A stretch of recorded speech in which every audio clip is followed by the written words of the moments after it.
Hello everyone, welcome to Exadmy. मेरा नाम है प्रभाष कुमार। पिछले लेक्चर में वो साइज का प्रॉब्लम हो गया था, मतलब इमेज का साइज का, वीडियो के इमेज का साइज का, और किसी का नहीं। ओके, तो इसलिए वो वीडियो ऑफ हो गया था। अब इसको फिर से हम लोग कंटिन्यू करते हैं। देखो, ये the set S is equal to e to the power of 3t t e to the power of 3t t square e to the power of 3t is a basis of vector space V of functions this d एक differential operator है जो ये बता रहा है, ये finally और कुछ नहीं, एक डेरिवेटिव ले लेना है t के रिस्पेक्ट में। तो इस ऑपरेटर का आपको मैट्रिक्स रिप्रेजेंटेशन करना है। तो आप कैसे करोगे? पहले तो आप इसका इमेज निकालोगे। इमेज का मतलब क्या होता है? जो आउटपुट मिलने वाला है ना, हर बेसिस फंक्शन का इंडिविजुअली का आपको इमेज निकालना है। तो आप निकाल लो ना। पहला देखो क्या है, डी ऑफ किसका निकालोगे?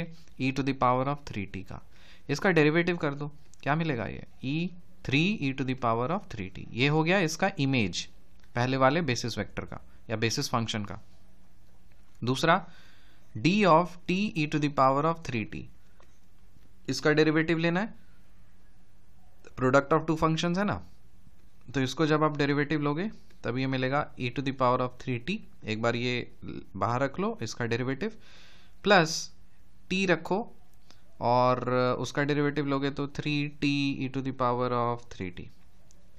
ये फंडामेंटल डिफरेंशिएशन है। इसमें अभी अगर प्रॉब्लम हो रही है तो समझ जाओ, फिर इसमें ये प्रॉब्लम नहीं होनी चाहिए।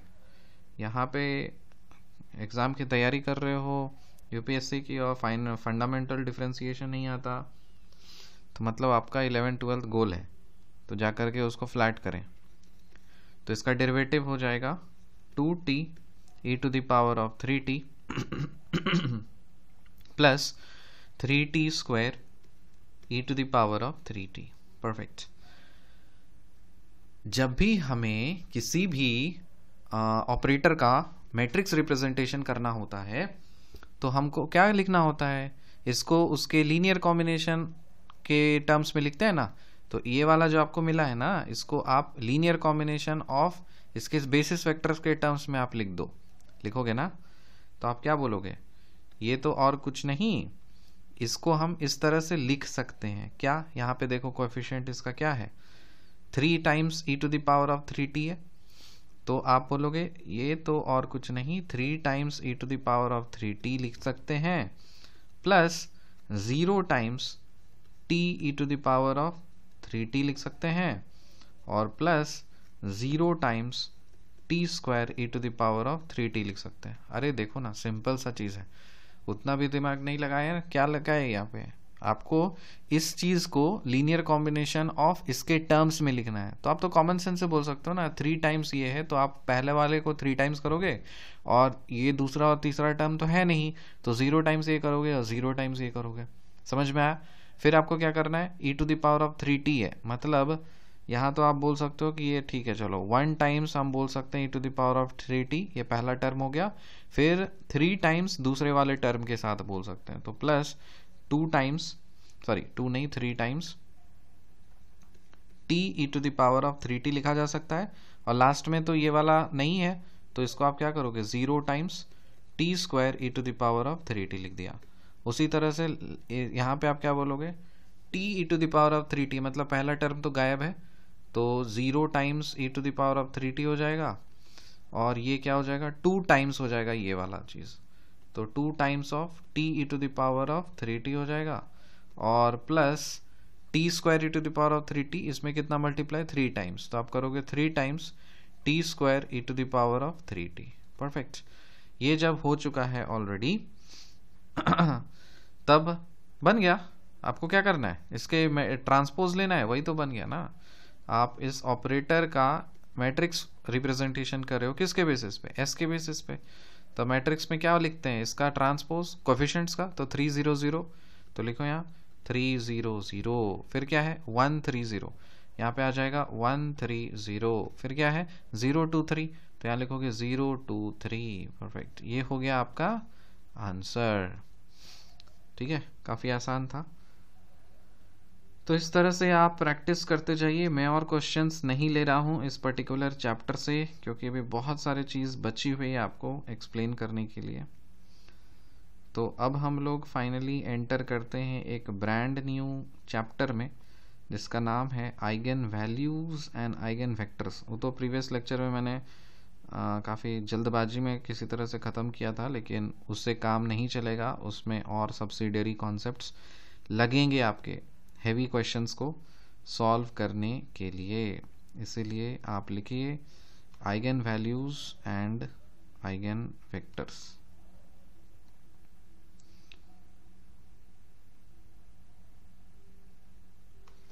और इसी में हम लोग पढ़ेंगे डायगोनलाइजेशन भी, ठीक है। तो आप ब्रॉड चैप्टर का नाम आप दे सकते हो, लिखिए आप डायगोनलाइजेशन।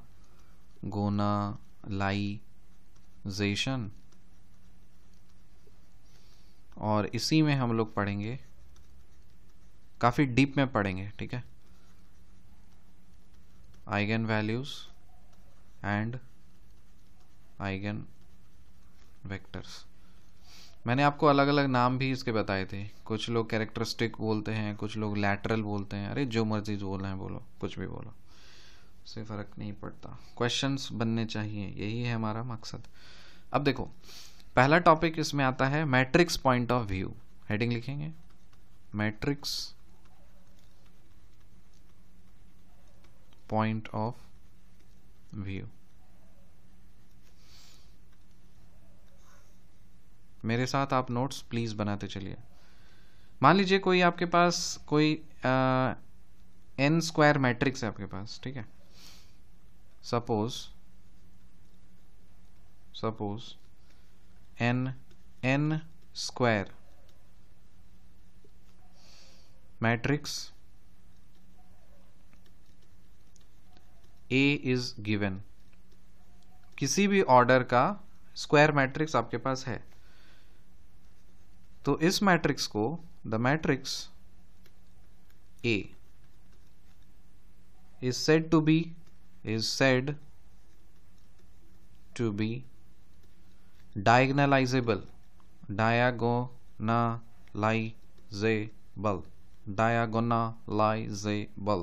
इसको diagonalizable कब बोलेंगे? If there exists a non-singular matrix, a non-singular matrix होना चाहिए आपके पास। मान लीजिए उस मैट्रिक्स को हम P बोल रहे हैं, such that B is equal to P inverse AP। ऐसा रिलेशन हम लोग पहले भी देखे थे, तो इसको फिर से डिफाइन कर लिया हम लोगों ने। कोई भी एक नॉन सिंगुलर मैट्रिक्स P के कोरस्पॉन्डिंग आपका कुछ इस तरह का रिलेशन आ सकता है, ठीक है ना। तो ये आप बोल सकते हो इज डायगोनल, सच दैट ये जो है is diagonal,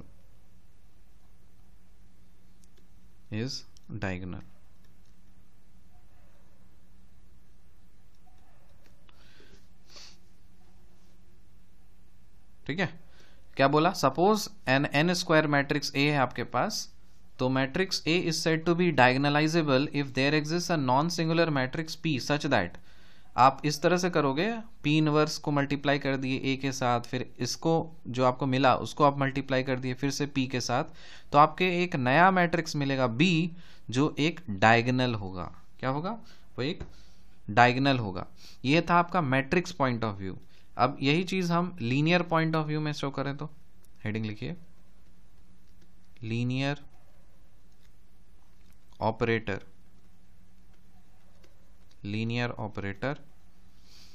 point of view. Linear operator point of view, ये वही व्यू क्या बोलता है? ये बोलता है suppose a linear operator, suppose a linear operator T such that V goes to V। कोई एक लीनियर ऑपरेटर है, एक वेक्टर स्पेस है, दूसरे वेक्टर स्पेस पे लीनियर मैपिंग कराया, इज गिवन। कोई भी एक लीनियर ऑपरेटर आपको दे दिया, so the linear operator T said to be diagonalizable, यहां पे आप T is said to be diagonalizable.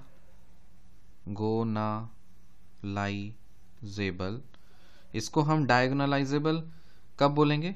If there exist a basis S, कोई भी एक बेसिस मान लीजिए एस एग्जिस्ट कर रहा हो उसी वेक्टर स्पेस V का, such that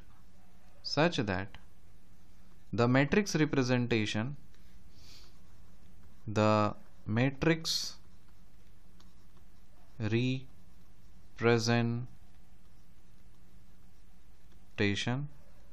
such that the matrix representation of T relative to the basis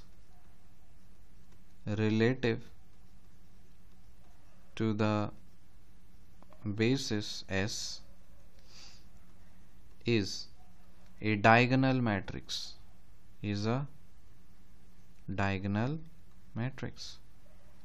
ये हम लोग पहले भी देखे थे, यहाँ पे हम लोग फॉर्मल तरीके से डिफाइन किए हुए। Is said to be a diagonal matrix D। यार से सुनो, फिर से सुन लो।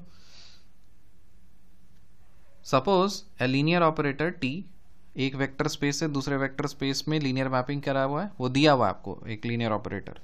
तो इस लीनियर ऑपरेटर को हम लोग डायगोनलाइजेबल तब बोलेंगे जब उसी वेक्टर स्पेस में एक बेसिस हो रहा होगा, एक बेसिस होगा such that the matrix representation of T relative to the basis S is a diagonal matrix. ऐसा हम लोग प्रॉब्लम भी किए हैं, याद करिए वो दिन, कल या परसों या कुछ घंटे पहले, जब हम लोग वो प्रॉब्लम ऑलरेडी कर चुके हैं।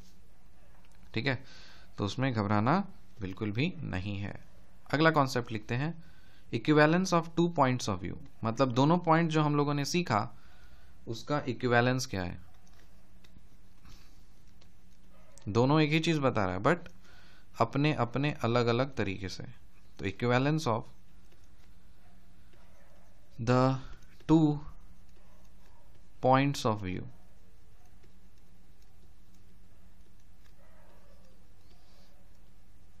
the equivalence of the two points of view। क्या बोला?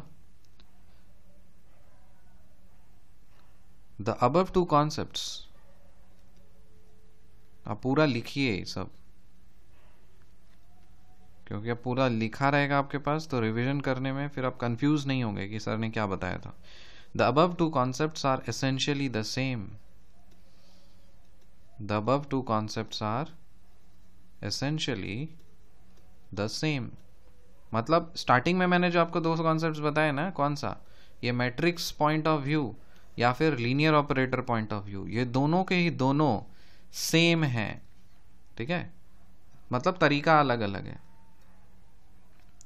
तो आप लिख सकते हो अ स्क्वायर मैट्रिक्स, याद रखो इस स्टेटमेंट, अ स्क्वायर मैट्रिक्स, कि कोई भी एक स्क्वायर मैट्रिक्स A है, may be viewed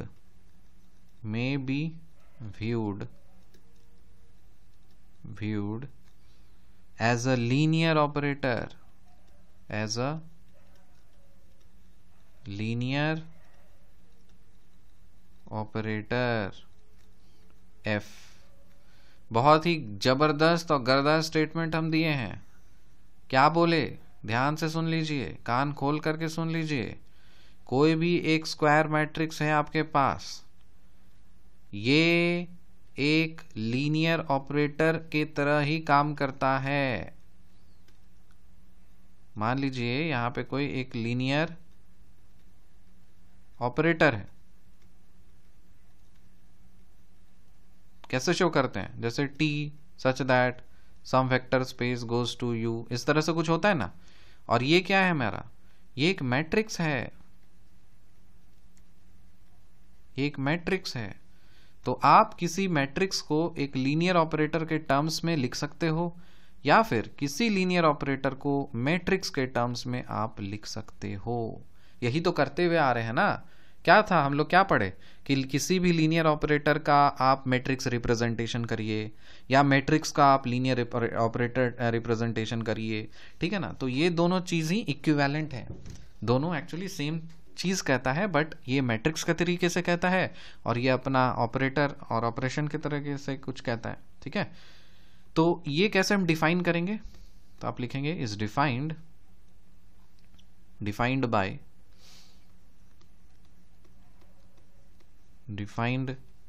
बाय जैसे ये ऑपरेटर आपने लिया, ठीक है, इसी ऑपरेटर में कोई भी एक कॉलम वेक्टर आप ऑपरेट करा दे रहे हो, इसके कॉलम वेक्टर में आप ऑपरेट करा दे रहे हो, तो ये क्या मिलेगा, जो आपका स्क्वायर मैट्रिक्स है ना, उस मैट्रिक्स को लो और उस कॉलम वेक्टर के साथ मल्टीप्लाई कर दो, बस यही चीज आपको करना है कि अगर कोई भी कॉलम वेक्टर पे आप कोई ऑपरेशन कर रहे हो, लीनियर ऑपरेटर लगा रहे हो किसी भी कॉलम वेक्टर को, तो वो स्क्वायर मैट्रिक्स को उस कॉलम वेक्टर के साथ आपको मल्टीप्लाई कर देना होगा, तो बस आपको यही मिलेगा। तो यहां पे आपको ये चीज ध्यान रखना है कि वेयर जो x है आपका, ये है आपका कॉलम वेक्टर, ये क्या है, ये है कॉलम वेक्टर, और साथ ही साथ जो B मैट्रिक्स होना चाहिए, ये तो पता है आपको कि P इनवर्स AP होना ही चाहिए, है कि नहीं, मतलब सिमिलर मैट्रिक्स वाला जो कॉन्सेप्ट मैंने आपको दिया था वो चीज, ठीक है। ये हो गया। तो ये क्या रिप्रेजेंट कर सकता है, ये रिप्रेजेंट कर सकता है F relative to a new coordinate system basis S, जिसका एलिमेंट्स है आपका ही, तो लिखिए हियर, ये सब बहुत ही छोटी छोटी चीजें हैं लेकिन बहुत ही खतरनाक, आप इग्नोर करेंगे तो आप खुद इग्नोर हो जाएंगे। तो ये क्या है, ये है B, मतलब एक B रिप्रेजेंट्स F, ये एक ऑपरेटर रिप्रेजेंट करता है रिलेटिव टू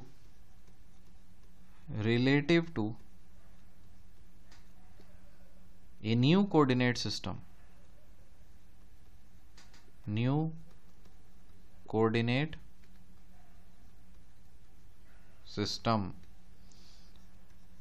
या फिर आप बेसिस बोल सकते हैं S, न्यू कोऑर्डिनेट सिस्टम या basis S, whose elements are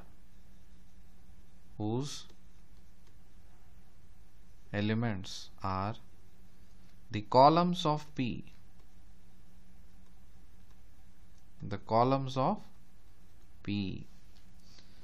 ठीक है। ये चीज आप ध्यान रखिएगा, ये कुछ बारीकियां हैं स्टेटमेंट। साथ ही साथ on the other hand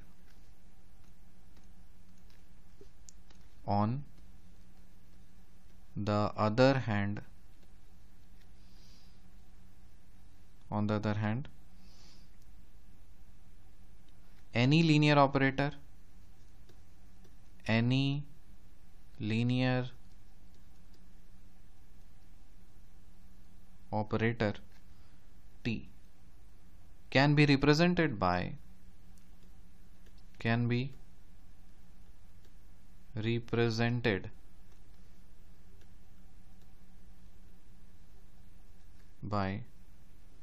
a matrix A represented by a matrix A relative to one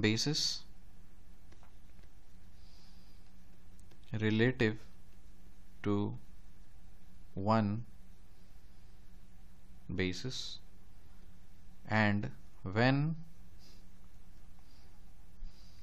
a second basis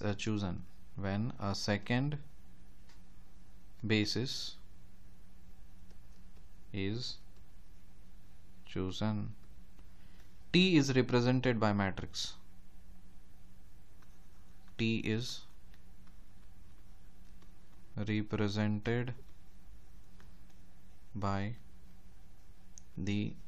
matrix,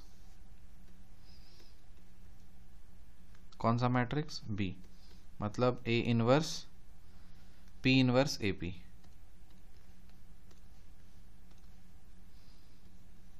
P inverse AP, पहले आप लिख लीजिए फिर मैं समझाता हूं। P inverse AP, where P is the change of basis matrix. इसको आप बॉक्स में रखिए, वेयर P is the change of basis matrix। और चेंज ऑफ बेसिस मैट्रिक्स हम लोग सीख चुके हैं, जाकर के प्रीवियस वाला लेक्चर आप देखिए, चेंज ऑफ बेसिस मैट्रिक्स। ठीक है, अब इस पे थोड़ा सा फोकस करते हैं, थोड़ा टाइम स्पेंड करते हैं क्या मैंने बताया। सबसे पहले आप देखिए इस चीज को, क्या पढ़ रहे हैं हम लोग, डायगनलाइजेशन। इसी डायगनलाइजेशन में हम लोग आइगन वैल्यूज और आइगन वेक्टर सीखेंगे। मैट्रिक्स पॉइंट ऑफ व्यू, मतलब मैट्रिक्स के नजर से अगर हम चीजों को देखें तो क्या पता चलता है। तो मान लीजिए कोई भी एक n स्क्वायर मैट्रिक्स A है आपके पास, और उस मैट्रिक्स को आप डायगनलाइजेबल कब बोलेंगे, उसको आप डायगनलाइजेबल तब बोलेंगे जब आप कि एक नॉन सिंगुलर मैट्रिक्स आपके पास होगा, और अगर आप उस नॉन सिंगुलर मैट्रिक्स का इनवर्स फाइंड करते हैं, स्क्वायर मैट्रिक्स के साथ मल्टीप्लाई करते हैं, और जो कुछ भी मिलता है उसको फिर से एक नॉन सिंगुलर मैट्रिक्स, उसी नॉन सिंगुलर मैट्रिक्स के साथ मल्टीप्लाई करते हैं, तो एक नया मैट्रिक्स आपको मिलेगा जो डायगोनल मैट्रिक्स होगा। ये आपका मैट्रिक्स पॉइंट ऑफ व्यू हुआ। तो हम बोलेंगे कि अगर आप इस तरह से लिख पा रहे हैं तो आप बोलेंगे ठीक है, चलो A को हम डायगनलाइजेबल बोल दे रहे हैं, क्योंकि हम उसको डायगनल में कन्वर्ट कर पा रहे हैं। उसी तरह से linear operator point of view ये बोलता है कि मान लीजिए कोई भी एक लीनियर ऑपरेटर है आपके पास T, जिसका मैपिंग हुआ है किसी भी एक वेक्टर स्पेस से दूसरे वेक्टर स्पेस में या फिर सेम वेक्टर स्पेस में, वो दिया हुआ है आपको, और उसी लीनियर ऑपरेटर को आप डायगनलाइजेबल तब बोलेंगे जब एक उसी वेक्टर स्पेस में ही एक बेसिस वेक्टर होगा, और आप उस लीनियर ऑपरेटर को जब आप मैट्रिक्स रिप्रेजेंटेशन करेंगे ना उस बेसिस के रेस्पेक्ट में, तब वो एक डायगोनल होगा। ये हो गया आपका linear operator point of view. दोनों का इक्विवेलेंस क्या बोलता है कि the above two concepts are essentially the same. दोनों कॉन्सेप्ट सेम है, बराबर हैं, दोनों अपने अपने तरीके से बता रहे हैं सेम चीज को। आपको ध्यान ये रखना है कि कोई भी एक स्क्वायर मैट्रिक्स होता है ना, वो एक लीनियर ऑपरेटर शो करता है। तो आप किसी भी मैट्रिक्स को लीनियर ऑपरेटर में कन्वर्ट या रिप्रेजेंट कर सकते हो, या किसी भी लीनियर ऑपरेटर को आप किसी भी मैट्रिक्स में रिप्रेजेंट कर सकते हो, ठीक है ना। तो उसको हम कैसे डिफाइन करते हैं, तो मान लीजिए कोई एक ऑपरेटर f है, वो उसको आपने यहाँ पे लगा दिया कोई कॉलम वेक्टर, तो इस कॉलम वेक्टर पे आप ये ऑपरेशन करा रहे हो, तो इस कॉलम वेक्टर पे जैसे ही आप ऑपरेशन कराओगे तो आपको जो रिजल्ट मिलेगा वही स्क्वायर मैट्रिक्स मल्टीप्लाइड विथ जो आपने अंदर में कॉलम वेक्टर चुना था उसके मल्टीप्लिकेशन के बराबर मिलेगा। जहां पे आपका x जो है वो एक कॉलम वेक्टर है, और b जो है वो आप क्या लिख सकते हो, P इनवर्स AP, तो आपको पता है। तो b क्या रिप्रेजेंट कर सकता है, ये रिप्रेजेंट करता है f relative to a new coordinate system basis. ये रिप्रेजेंट कर सकता है क्या, एक ऑपरेटर जो कि एक नया कोऑर्डिनेट सिस्टम बेसिस के बेसिस पे बना हुआ है, और जिसके एलिमेंट्स क्या होंगे, P के जो कॉलम होंगे, एलिमेंट्स मतलब कॉलम में जो एलिमेंट्स होंगे वही उसके बेसिस बन जाएंगे, ठीक है। इसी चीज को हम दूसरे तरीके से अगर हम बोले तो मान लीजिए on the other hand any linear operator T can be represented by a matrix A। कोई भी एक लीनियर ऑपरेटर को आप मैट्रिक्स में रिप्रेजेंट कर सकते हैं relative to one basis, and when a second basis is chosen, T is represented by the matrix this, where P is the change of the basis matrix। बस simple सा चीज है और ज्यादा कुछ है नहीं इसमें, ठीक है।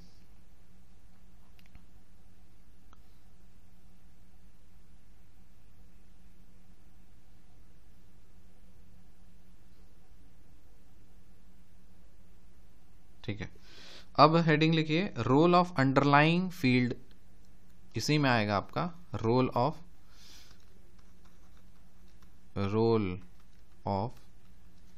Underlying field.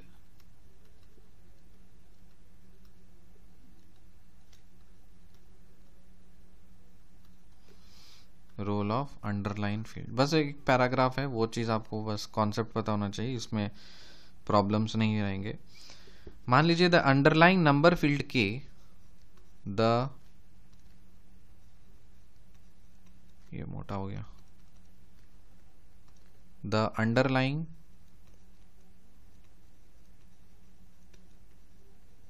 field, number field, sorry, the underlying number field, number field मतलब स्केलर फील्ड जहां पे आपके नंबर्स या स्केलर्स होंगे. So the underlying number field के did not play any special role, did not play any special role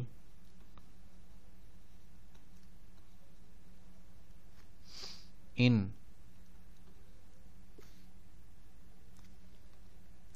vector spaces and linear mappings, linear mappings discussion till now.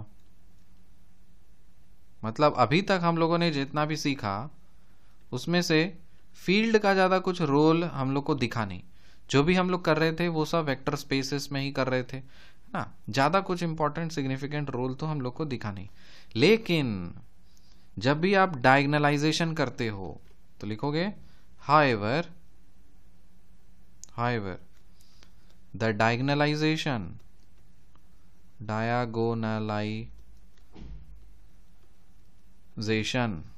जब भी आप डायगनलाइजेशन करते हो किसी भी मैट्रिक्स का of a matrix,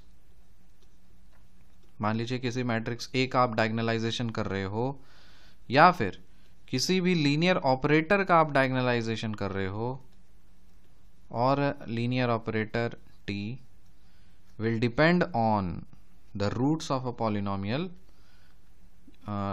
will depend on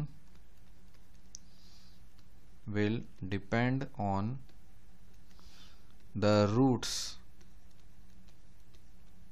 of a polynomial,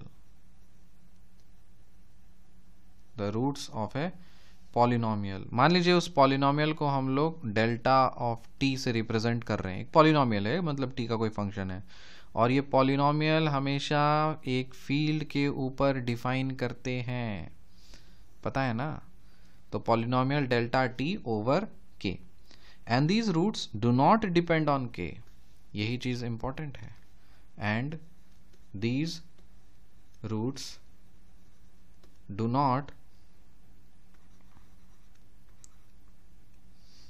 sorry उल्टा बोल दिया, and these roots depend on के.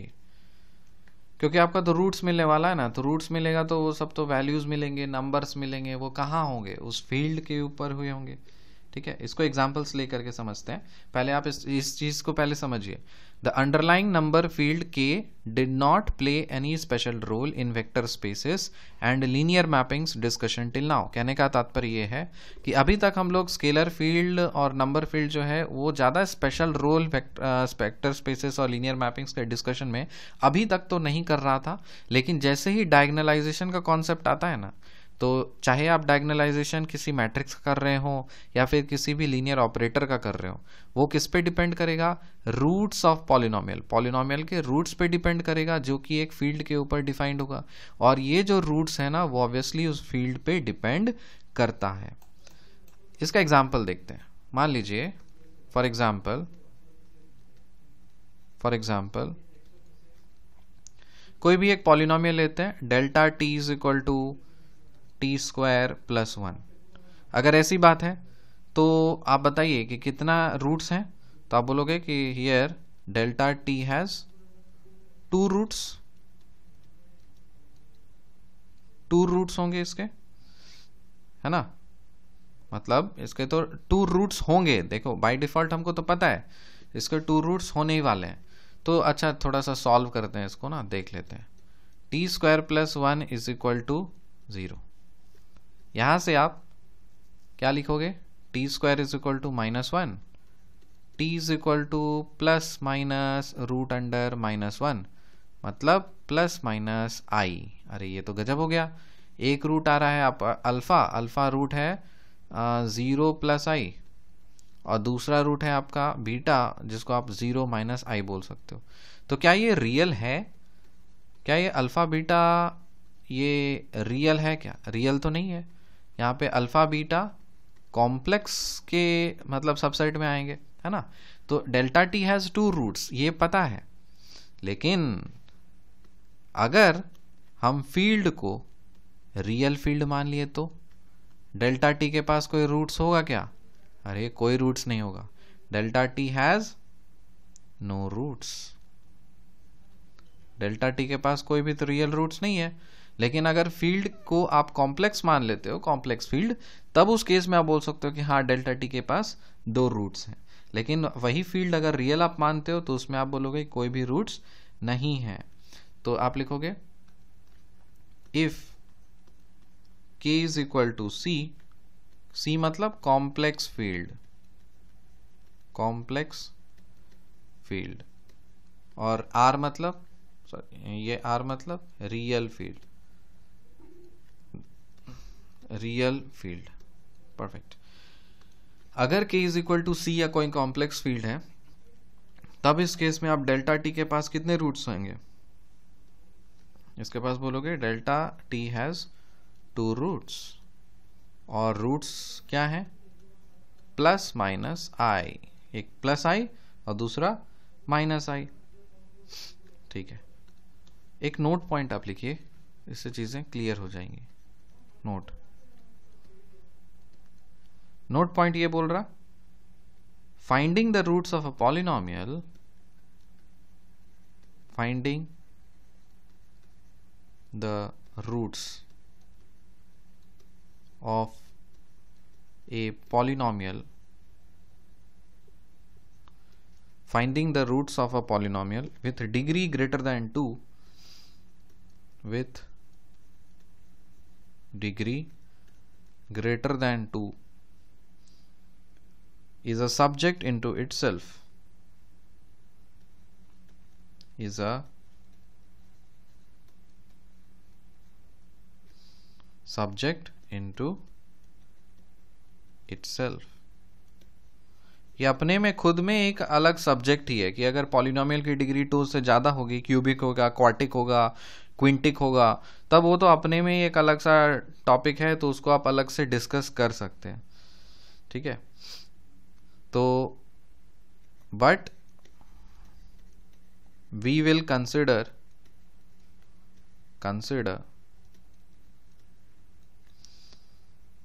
only those polynomials delta t whose roots can be easily determined, whose roots can be easily determined।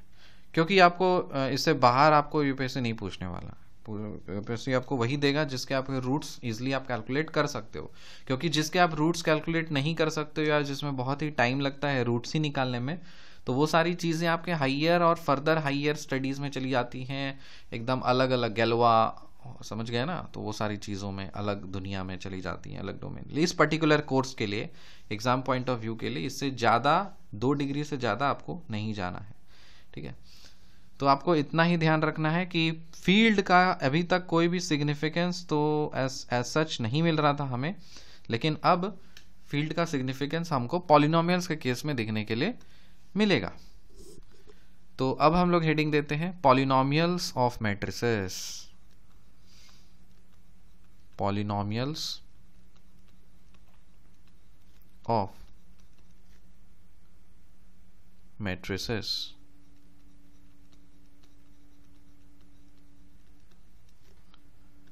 Matrices का polynomials अब discuss हम लोग करने वाले हैं, काफी मजेदार है। देखिए, consider a polynomial,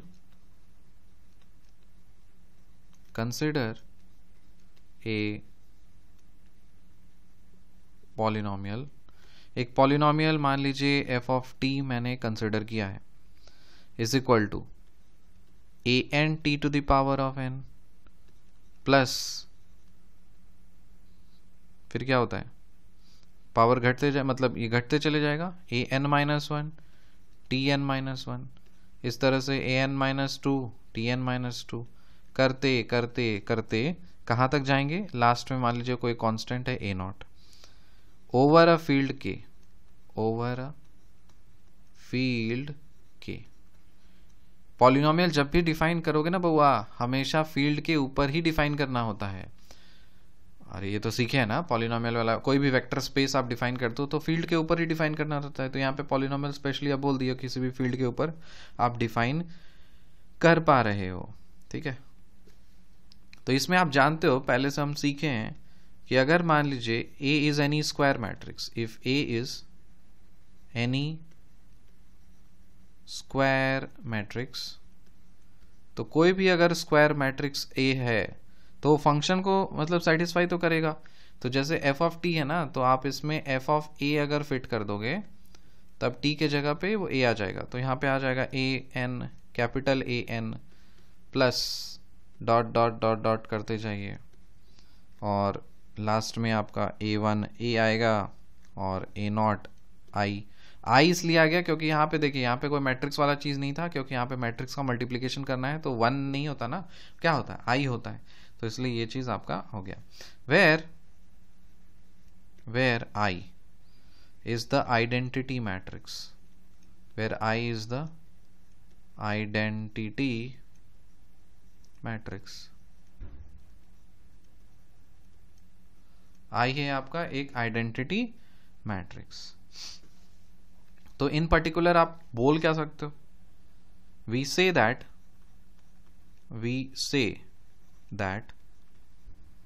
A is a root, A is a root of f of t if f of A is equal to 0, मतलब the zero matrix is equal to the zero matrix। अगर मान लीजिए f of a is equal to 0 satisfy हो जाता है तो हम क्या बोलेंगे, f of t का a एक रूट है, ये तो है ना। अब इसको एग्जाम्पल से, तो बहुत थ्योरी हो गई, अब आगे हम लोग प्रैक्टिस करते हैं, चीज़ें क्लियर हो जाएंगी बहुत ही बिंदास तरीके से। देखिए एग्जाम्पल बोला, लेट मान लीजिए a है, कोई एक मैट्रिक्स कंसिडर करते हैं 1 2 3 4, देन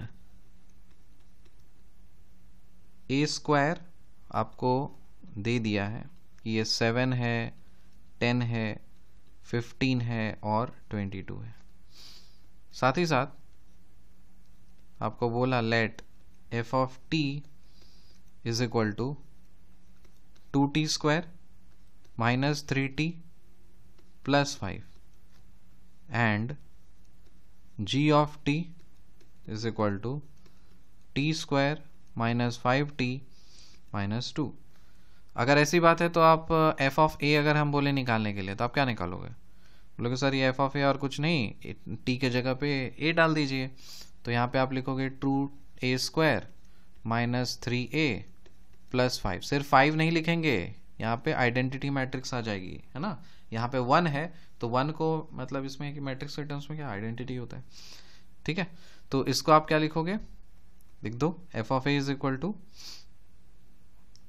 ये चीज सॉल्व करके आप लिख सकते हो ना, 2 टाइम्स a स्क्वायर, मतलब आप इसको 2 टाइम्स कर दीजिए, 2 times of 7 10 15 22 minus 3 times of a मतलब 1 2 3 एंड 4, फिर plus 5 times of identity matrix 1 0 0 and 1। इसको सिंप्लीफाई कर सकते हैं तो कर दीजिए, 2 टाइम्स मल्टीप्लाई कर दो ना सब में, तो 14 हो जाएगा, 20 हो जाएगा, 15 दूनी 30, 22 दूनी 44, माइनस कर दीजिए कितना मिलेगा, 3 3 का 3 3 दूनी 6, 3 तिया 9, 4 तिया 12, और प्लस कर देना है आपको 5 0 0 1। जो भी करोगे सॉल्यूशन है मेरे पास, ये आएगा आपका 16 14 21 और 37। सो प्लीज़ कैलकुलेशन में अगर कुछ मिस्टेक हो तो वो एक्सेप्ट कर लेना, ठीक है, क्योंकि कैलकुलेशन वो सारी चीज़ें हैं, आपको मेन फोकस कॉन्सेप्ट पे देना है, ठीक है। कैलकुलेशन मिस्टेक इधर उधर हो सकता है, नो इश्यूज। तो g ऑफ a आप निकालोगे तो बस उसके डाल दो ए स्क्वायर माइनस 5a, फिर माइनस 2i। उसी तरह से सब कुछ पुट करोगे ना तो आपको फाइनली आपको मैट्रिक्स मिलेगा 0 0 0 0, एक जीरो मैट्रिक्स मिल जाएगा। तो देखो यहाँ पे जब आपने मैट्रिक्स ए को एफ ऑफ टी में पुट किया था तो आपको यहाँ पे 0 नहीं मिला था, लेकिन आपने मैट्रिक्स को जैसे जी ऑफ टी में पुट किया तब आपको 0 मिला। तो यहाँ से आप क्या बोलोगे, ए मैट्रिक्स जो है वो किसका 0 है, कौन से पॉलिनोमियल का 0 है। तो यहाँ पे बोलोगे हियर ए इज अ 0 या फिर root of g of t का ना, ये तो जी ऑफ टी का 0 निकल गया, जी ऑफ टी का रूट निकल गया। परफेक्ट। अगर ये भी 0 आ जाता तब आप बोल सकते थे कि a is also a 0 of F of T, लेकिन ऐसा नहीं हुआ। ठीक है, ऐसा नहीं हुआ तो कोई दिक्कत नहीं है। अब कुछ थ्योरम्स नोट करिए। थ्योरम्स मतलब इंपॉर्टेंट रिजल्ट्स जो आपको प्रॉब्लम सॉल्व करने में काम आएंगे। मान लीजिए एफ एंड जी कोई पॉलिनोमियल्स है, let F and G be polynomials, कोई भी पॉलिनोमियल्स हैं आपके पास, for any square matrix, for any square matrix A, कोई भी एक स्क्वायर मैट्रिक्स ए आप उठा लीजिए और आप स्केलर उठा लीजिए के एंड स्केलर के एंड स्केलर के। पहला चीज कि f प्लस जी मतलब पॉलिनोमियल का आप एडिशन करके अगर किसी मैट्रिक्स पे आप लगाते हो तब ये आपको देता है f of a plus g of a। दूसरा kf a लगाते हो तब ये बनता है आपका k times f of a। फिर तीसरा एफ जी, इसको आप ए पे लगाते हो तो मिलता है F of A into G of A. और चौथा F of A G of A, इस तरह से मल्टीप्लाई किए हो तो आप G of A into F of A लिख सकते हो, कोई दिक्कत नहीं है। ये कुछ इंपॉर्टेंट रिजल्ट्स थे। तो इसका ये मतलब होता है कम्यूटेटिव है, कम्यूटेटिव, या कुछ लोग इसको अबिलियन तबिलियन क्या क्या बोलते हैं। तबेला हम लोग बजाएंगे, कब तबला वबला सब बजाएंगे मॉडर्न अलजेब्रा में, अभी वो चीज़ नहीं उठाते हैं। तो ये वाला जो रिजल्ट ये बताता है कि क्यों कोई भी दो पॉलिनोमियल्स किसी भी मैट्रिक्स में कम्यूट कर सकता है, आप इसको कम्यूट बोल सकते हो, दो पॉलिनोमियल्स कम्यूट कर सकते हैं। ठीक है, ये रिलेशंस हो गया। अब फिर हेडिंग लिखिए आप मैट्रिसेस एंड लीनियर ऑपरेटर्स। 1000 बार पढ़ चुके हैं, 1001 बार फिर से पढ़ेंगे। Matrices and linear operators. मैंने आपको समझाया था कि किसी भी मैट्रिक्स को आप लीनियर ऑपरेटर के टर्म्स में या किसी भी लीनियर ऑपरेटर को मैट्रिक्स के टर्म्स में आप रिप्रेजेंट कर सकते हो। सपोज मान लेते हैं कोई भी एक लीनियर ऑपरेटर है जो मैपिंग कर दे रहा है v से v पे, is a linear operator, is a linear operator. कोई भी एक लीनियर ऑपरेटर मैंने कंसिडर किया है on a vector space v, on a vector space v।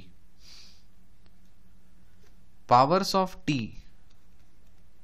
तो अगर इस जो ऑपरेटर है ना इसका आपको पावर्स अगर आपको डिफाइन करना है तो आर डिफाइंड बाय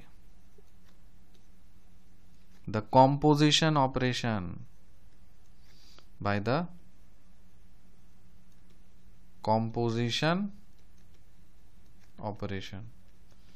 बहुत इंपॉर्टेंट रिजल्ट्स हैं, बहुत ही छोटी छोटी, बहुत खूबसूरत है एक्चुअली, लेंदी तो है ये नो डाउट कि लीनियर अलजेब्रा बहुत ही ज़्यादा लेंदी है और साथ ही बहुत सारे ऐसे सब्जेक्ट्स हैं जो बहुत ही ज़्यादा महालेंदी हैं, और ऊपर से मॉडर्न अलजेब्रा, ये पूरा अलजेब्रा ही ना परेशान करके रखा हुआ है। लेकिन कोई नहीं, अगर मान लीजिए आपको टी स्क्वायर फाइंड करना है ना, तो आप टी का कॉम्पोजिशन ले लो टी के साथ में। अगर मान लो टी क्यूब फाइंड करना है आपको, तो आप टी स्क्वायर का कॉम्पोजिशन ले लो टी के साथ में।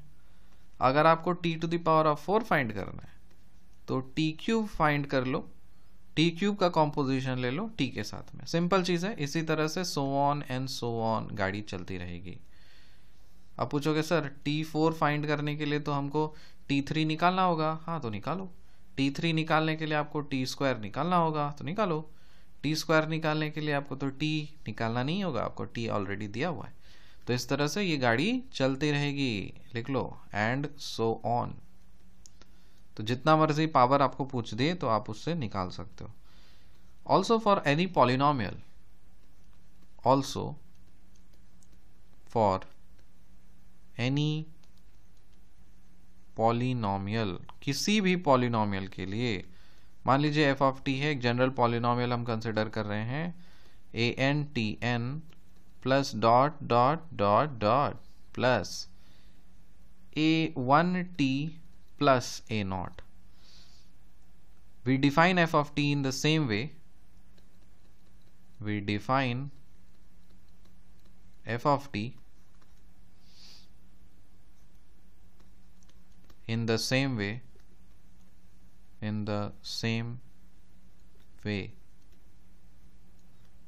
as we defined for matrices, as we defined for matrices. Perfect. तो जैसे आपने मैट्रिक्स के टर्म्स में डिफाइन किया था ना, सेम चीज आप ऐसे कर सकते हो। तो यहाँ पे एफ ऑफ कैपिटल टी क्या बन जाएगा, A0 t to the power of n plus करते जाओ dot dot dot A1t plus A0 i। ठीक है। तो यहाँ पे अब आइडेंटिटी मैट्रिक्स नहीं, एक आइडेंटिटी मैपिंग है, ये चीज ध्यान रखना। ये मैट्रिक्स नहीं है, क्योंकि मैट्रिक्स के टर्म्स में रहता तो आइडेंटिटी मैट्रिक्स होता। अब क्योंकि यहाँ पे आप मैप इसमें डाल दियो फंक्शन में, तो here I is now identity mapping, identity mapping.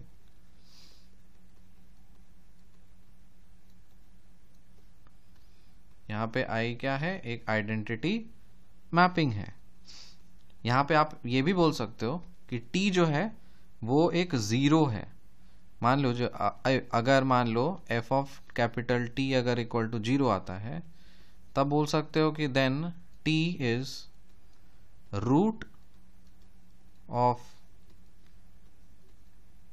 F of T और zero of F of T. ये चीज आपको मतलब जैसे F of T equal to zero होगा तो टी के जगह पे आप इसको मतलब फंक्शन में आप मैपिंग में डालोगे, पॉलिनोमियल में स्मॉल टी के जगह पे कैपिटल टी ऑपरेटर डालोगे, तो वो अगर जीरो हो गया तो यही होता है ना कि जिसके कोरस्पॉन्डिंग जीरो हो जाता है उसको रूट बोल देते हैं या फिर उसको जीरो बोलते हैं। ठीक है। तो इसमें एक रिमार्क पॉइंट याद रखिएगा, लिखिए रिमार्क। रिमार्क ये बोल रहा है, suppose A is a matrix, suppose A is a matrix. A कोई एक मैट्रिक्स है, नहीं पता कौन सा मैट्रिक्स है, लेकिन मान लीजिए कोई एक मैट्रिक्स है, representation of a linear operator. ये एक मैट्रिक्स रिप्रेजेंटेशन है, matrix representation of linear operator का। मान लीजिए कोई एक मैट्रिक्स रिप्रेजेंटेशन है लीनियर ऑपरेटर टी का, तो उस केस में then F of A is the matrix representation of, then F of A is the matrix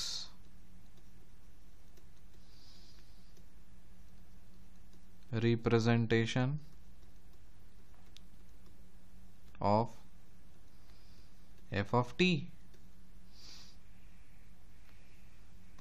फिर आप ये स्टेटमेंट याद रख सकते हो, इन पर्टिकुलर